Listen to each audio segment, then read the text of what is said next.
Now, the Prime Minister has rejected calls today for Transport Minister Catherine King to front the Qatar Airways inquiry.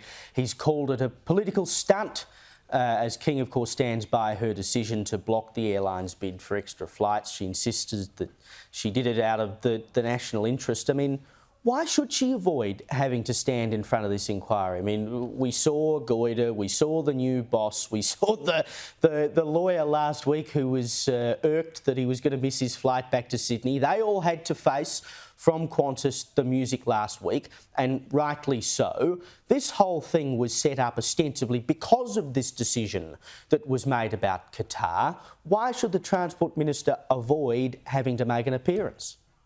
There's no reason why she should, and I think it's an indication of her level of or low level of competence and knowledge of the aviation industry, and they don't want to expose her to the Liberals that are National Party members that are on that Senate inquiry, because they know that she's going to come out of there tattered and torn, and then Albanese's got to do something about it.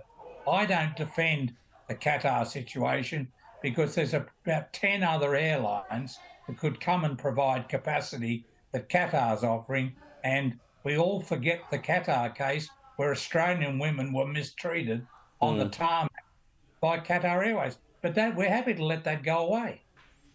Yeah, indeed. The whole thing around this decision just seems to be a little odd. And if the minister can't come and stand before a committee and talk about it, why are you the minister, would be my question. Neil Hansford, thank you for joining me.